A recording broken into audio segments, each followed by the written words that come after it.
I'm watching our time. It's flown by, but I've got to know about your day because from the outside it just looks exhausting because you're working on so many things. What does on a day when you're not waking up a little bit glum, going for a run, and then having ice cream, a good day, a good creative day? What does that look like for you? Probably still, so I wear a pedometer. I try to get my 10,000 steps. So, I mean, I have to say that I love staying home.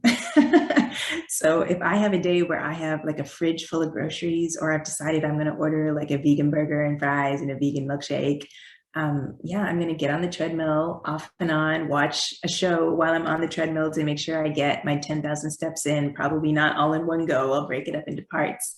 Um, I watch Amanpour. I'm a bit of a news junkie, so I watch a lot of news. I watch BBC, I watch the News Hour, I watch the local Chicago show.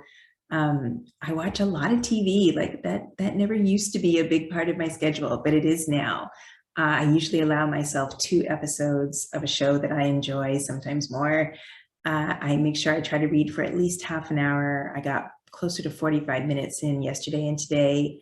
So I have a routine, but it's not a schedule. So all of these things need to happen in one day, but they don't have to happen at the same time.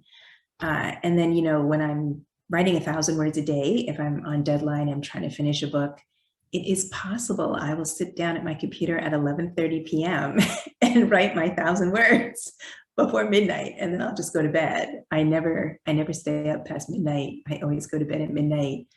I do wake up early. I don't know what, I guess that's middle age. Somehow I always wake up before 6 a.m., but I don't get out of bed until 9.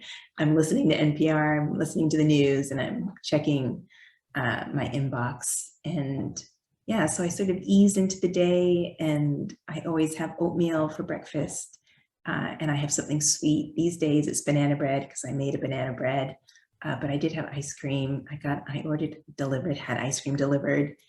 And then of course you want to add things to the delivery. So then I got some chips, but I also made vegan chili. So I did, I had my vegan chili and brown rice for lunch, for dinner rather, after having ice cream for lunch. Yeah, that's kind of what my days are like. And then, I might have a Zoom or something to break the day up. But yeah, I love a day where I don't have to leave the house. Or if I do, it's just to go for a walk in the meadow, and to see the birds, I love living off peak. So like I try not to go out on the weekend because there's too many people.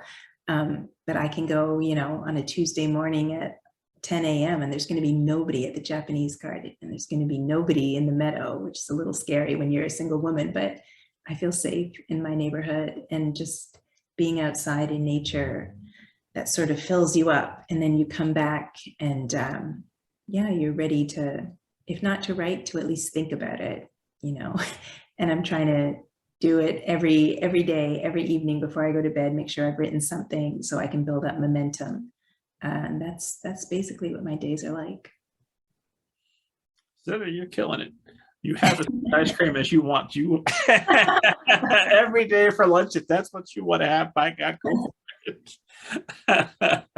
I do wonder, since getting out there in nature is so important to you, what do you do? I know the Chicago winters are brutal with that wind coming right off of Lake Michigan. So, I'm Canadian, so all this talk Oh, about but it doesn't phase you. Chicago winters, you have to get parka. I mean, the wind is real. There are days where, yeah, it's really, really cold. But Cosby Cabrera is a children's book illustrator and author, and she lives in Evanston, and I was up there last year, and every week we walked around the lake and Northwestern campus, and we didn't miss a week.